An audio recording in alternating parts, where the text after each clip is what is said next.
So I guess what I want to be when I grow up is someone who just loves.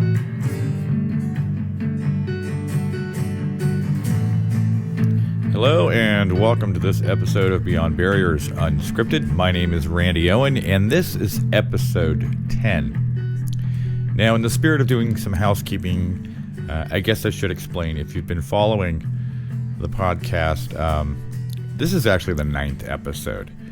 However, when it came time for me to start publishing on Apple Podcast specifically, I noticed that they add their own episode number to your podcast.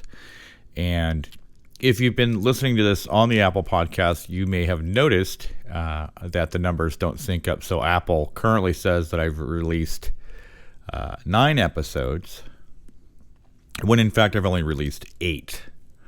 It's a little bit confusing.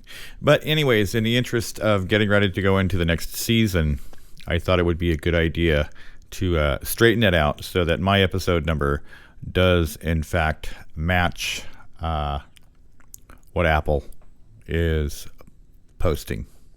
I hope that makes sense.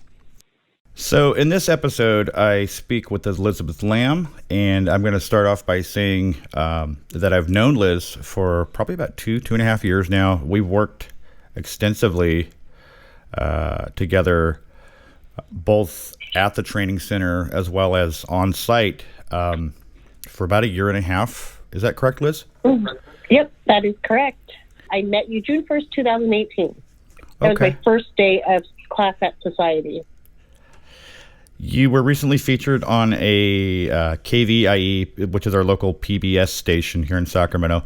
You were recently featured in a documentary called Life After Sight, and that's part of their Viewfinder series. So if you go on YouTube and you look up KVIE, I want to give that video a plug. Let's see what else we have here. Words that I have to describe you: driven, reliable, honest, and organized. One of the other things, when I think of those words, we're coming up on the end of the season, the end of 2020. I don't really know if podcasts have seasons, but you and I have talked a lot about what's going to happen in 2021. So I'd like to just kind of announce to everybody that Liz is actually going to be kind of my partner in crime on this. So if you like it, great. If you don't like it, it's all Liz's fault. So no, I'm just teasing. I'm really looking forward to working with you. Like I told you on the phone, I need somebody to, I procrastinate, and I need somebody to kind of keep me organized and set goals, So I'm glad you're here, and I think this would be a really good time to get to know you a little bit. Could you just tell us, go back to the time, I'd say maybe a month or two before you and I met, what was going on? I'm going to go back a little bit further, Sure. Where I'm just going to announce to everyone, I was once visual, fully sighted, had a career going on, and February 28th, 2018, I woke up with an excruciating headache. It was intense, and I thought it was a migraine. I never experienced a migraine, but just knowing people who have had migraines, I just thought, okay, these are the symptoms of a migraine. And I popped like a bunch of Advil, and I went to work because that's what I do, and on March 3rd, 72 hours later, I lost my sight. I was completely dark, just 'cause I went blind. And so, I don't know how deep you want me to go into the story, but I saw a eye specialist, and he said it was the worst case of neurovascular glaucoma that he's ever seen. It was so rapid. It was so emergent. And he tried to get me in for surgery right away, but it didn't happen right away, if you will. So eventually I did end up having, let me think, 5 eye surgeries and 3 eye injections. And they did the best that they could to bring back my eyesight. So I now can see light and shadows and colors. the only colors that I can see are red, yellow, orange, bright colors, pink, but I'm not able to make out any details. So if you're wearing a shirt, I would just know it's a shirt because it's on top, right? It's not like the lower half, it's on top, and I can say, oh, the color is pink. I'm not able to give you any details of anything, if there's a pattern or the shape of the shirt, if it was a V cut or a scoop. So that's how I see. So that's what happened before I met you, Randy. And in the meantime of having all these surgeries, I did get a hold of Department of Rehab, who referred me to Society. I met Shane Snyder. Big plug for Shane. Let me tell you, Shane is he is hugely just significant. Let me tell you, when I first talked with this man, and even when I met this man, he was able to comfort me because I was just running scared. I mean, if you think about it, you know how we live our lives, we go to work, we drive, just everything that we do, that we take pleasure in, even, going to the movies or having dinner, all that just ceased for me. It stopped. My life stopped. It came to a complete screeching halt without any preparation. Shane was a big comfort in regards to, oh yeah, this is what we have to offer. We're going to teach you how to live just without your sight. And let me tell you, that just helped save my mentality, because again, when I woke up blind, let me tell you, it's just the unknown. The fear of the unknown occurred. No one likes the ambiguity, especially me. I plan, I organize, I time. I want to know. Do that. Exactly. And I didn't have that. And I had to put my faith into the people, faith and trust into the people at Society. And Randy, you were a big, significant piece of this pivotal moment for me. I remember you and I would have discussions, and you would say, thank you for your trust. We trust you that you are going to take care of us and you're going to guide us. And that is what you've done for me. So this is how I like metaphors and analogies. And basically you took the thorn out of my paw is what you did, Randy. Let's go back though. Let's paint a little bit more accurate picture. Okay. Cause there were times when you and I worked together, and honestly, I quite frankly didn't know, you came from working in a very visual world where you would use flow charting and Visio, that was required for your job. And I had no clue what that was about. And so I meet this lady, and she's just bound and determined. You just lost your vision, and no, I need to get back to work, and this is what I need to do. And you never took no for an answer. I don't think you ever even thought no. And I have to be honest with you, it was times like that. I just had, you said faith a minute ago, and I just had to have faith that it would work out, and that, reevaluate my position in this.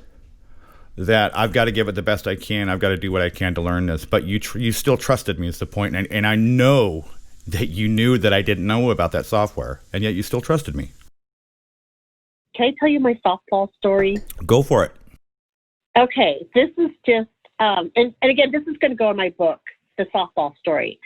But in the third grade, back then we were allowed to enroll for softball, right? And this is at the school. And I really liked baseball. My brother, he taught me how to play catch. And I really just had this passion for softball. So the story is basically about practice, passion, and perseverance. So when I signed up for the softball team, I was on the Oreos, right? And can I tell you, Randy, my first year, I was the worst player ever. Oh my gosh. And back then, and I think still to this day, they have to play every student. They have to play everyone, right? Correct. So do you want to know what position they put me in? They stuck me in left field. Oh, no, left field's good for you. I was in right field. That's even worse. Anyway, so they put me in right field because That's the best job ever. You get paid and you don't get any business. But sometimes, once in a while, someone will hit a grounder my way or a fly ball. And can I tell you, and I'm not kidding, this is what happened. When a grounder would eventually go my way or a fly ball, the audience collectively went, oh, because they knew I wasn't going to catch it. Oh, that's right? just got to be, oh, that's so hard as a kid. That's oh hard God, as an adult. Yeah. I know. So I would get the, because they knew I wasn't going to catch it or I'd have to run and catch it.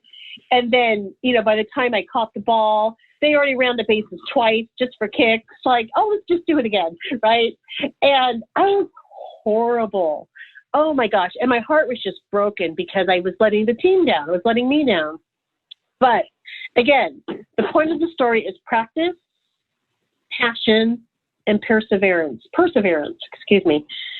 So, make the long story short, I continued to play softball the 4th grade, the 5th grade, the 6th grade. And through those years, because of the passion and practice, by the time I was in the 6th grade, I became their all-star player. I am not kidding. They moved me to the shortstop position, and let me tell you, I was on it. Oh, also a good mitt, very helpful. Got to have a good mitt that's broken in. So, but I was shortstop. And let me tell you, I was like the hottest player on the team by the 6th grade. I was covering third base, pitcher, second base, shortstop. I was all over. I would be upside down with my eyes closed and I could catch the ball. That's how good I was. And so the amazing part is also my batting improved and I was hitting home runs. And I remember someone in the audience, is it called the audience? It was a parent. The crowd? Who said, the crowd. I remember one guy saying, who is that? And another guy said, oh, that's Lizzie Lam. And he went, no. Right? Because I was that horrible, right? But you know what? I came into my time. And let me tell you, I was such the hottest player that I went to the All-Stars.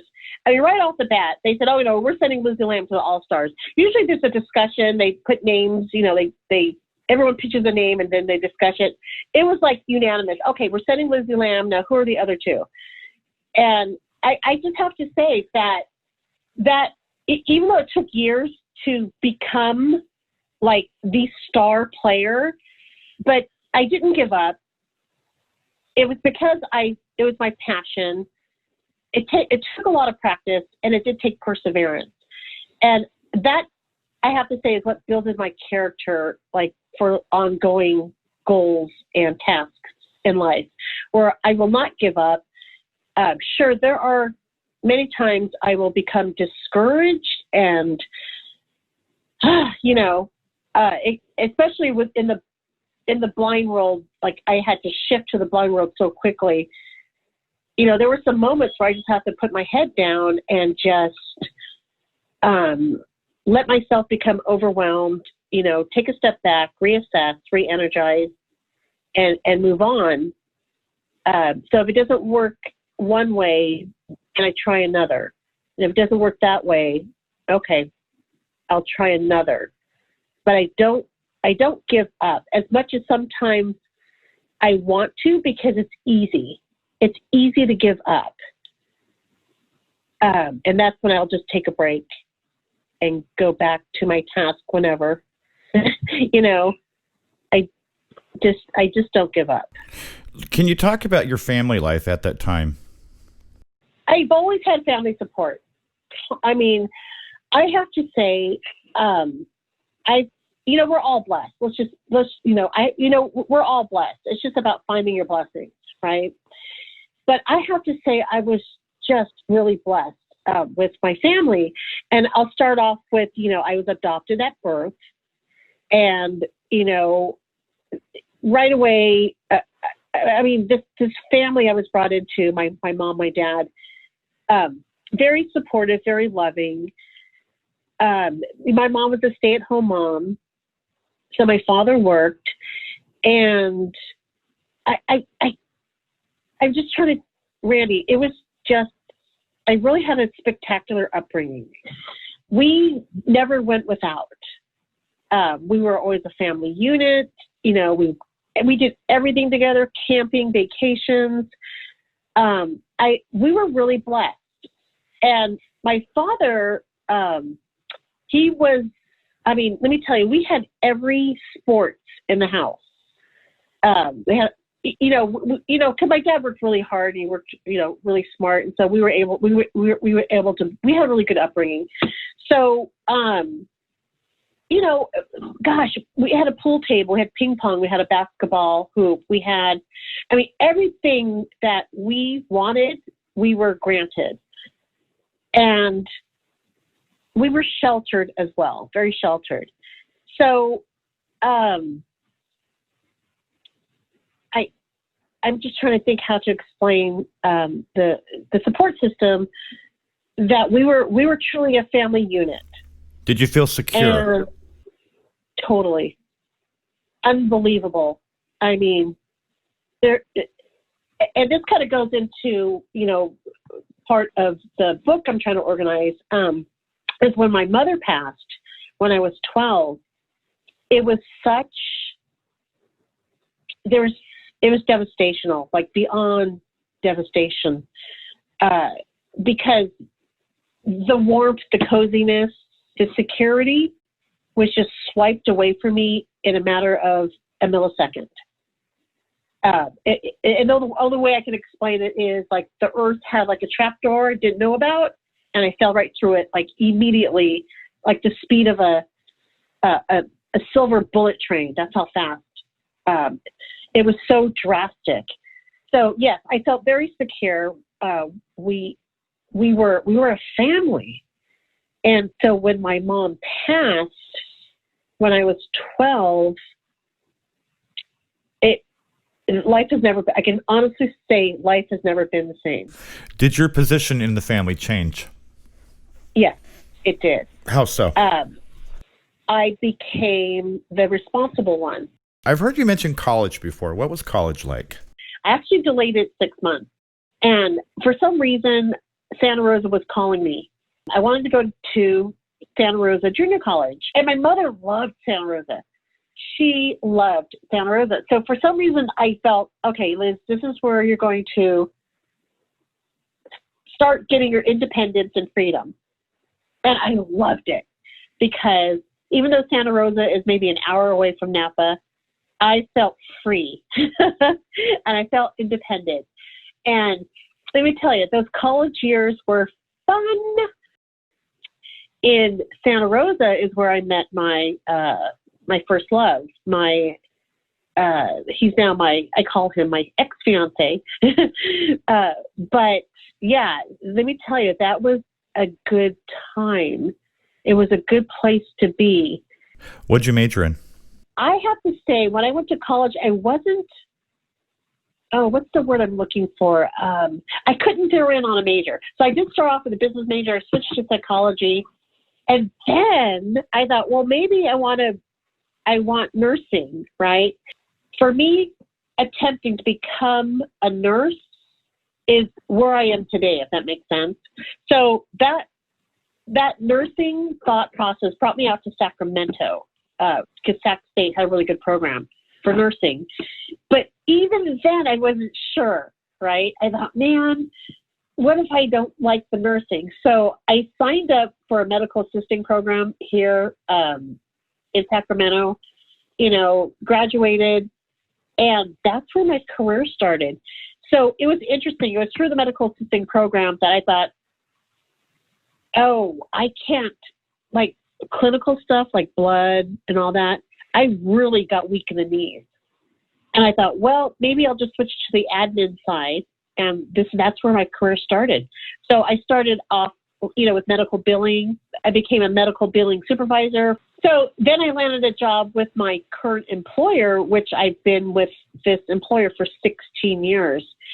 And let me tell you, it's a good place to be. We're a big growing company. And, I actually landed in doing something that I love, and that's training. It's teaching. And so there you go with the passion. I love teaching. I love training. When I walk in, there's curiosity, and they know that I might need a little bit of help, right? So when I say it's different, it's better, because I'm really having to have the students engage more, because I'm going to need their help, if that makes sense. So instead of pointing with the mouse, okay, do you see this over to the left? I'm going to have to engage, so-and-so, what's over here to the left? What do you see? Can you explain it? So that's what I mean by better, because they are more involved. And again, I have to circle back to the camaraderie that they all have. They want this class to be successful. They want me to be successful. And that's the only way I can explain that it's better. I can't tap dance on the stage anymore, if that makes sense. But there's different involvement. Let's add another element to that, because I remember when you went back to teaching your class, you guys were still working in the facility, and now you're doing this from home. Oh, yeah. And I know there's probably a lot of people out there that can relate. We're all working from home right now. Those of us who are fortunate enough to have jobs that can work from home. How's that been? I have to say, I miss the crowd. I miss people in a room, if that makes sense. There are a lot of pros too working from home. But I have to say, because I'm training from home, I don't have the video camera on me, right? So people tend to forget that I'm visually impaired. There are some reminders.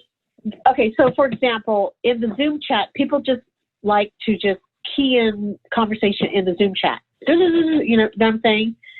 So for me, I'm going to have to shout it out, like, so-and-so, what's the answer to this? And, okay, so there's more interaction verbally for me. As I mentioned at the beginning of this episode, you're going to become my partner in crime for the yes, podcast.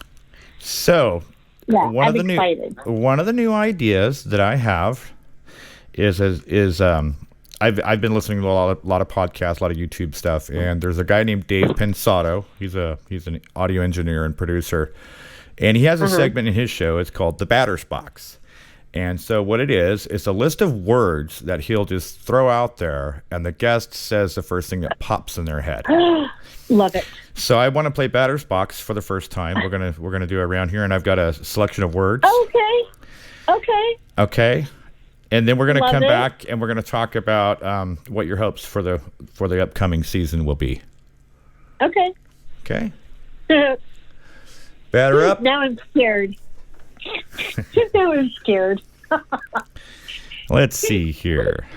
What kind of word can I throw at you? Let's see what she. Now, remember, keep your answer to like 1 or 2 sentences, okay? Okay. Mentorship. Well, I'm a big believer in mentorship. I believe that we're all mentors and mentees. You ready for the next ball? You're up, and the word is free. Take a step back, reassess, re-energize, enjoy life. First impressions. Confidence. Okay. Independent. Wonder Woman. Goals. Go for the carrot. Jaws. The movie. Values. Family. Work ethic. Must have those. Disability. Compassion. Favorite color. Oh, I'm just going to pick one? Okay, today it's purple. I like purple. Favorite food. Right now, spaghetti. Favorite movie. A Brilliant Mind. Okay, so what do you want to bring to the podcast? I love people. I love learning about them, their life stories. I want to hear their story, what they brought to the table in life. everyone has a story, every single one of us. So I guess it's the human piece I would like to bring to the table, which you already do. So I would say let's continue that. But being that the title of the podcast is Beyond Barriers, you know, I would like to see how each individual came across a barrier or some barriers, correct? And tell it as a story. Right, and tell it as a story and share their experience. Because, you know, I know, like, when we learn from others, we just all get better, stronger, faster, you know. We grow. We grow from people's experience as well as our own.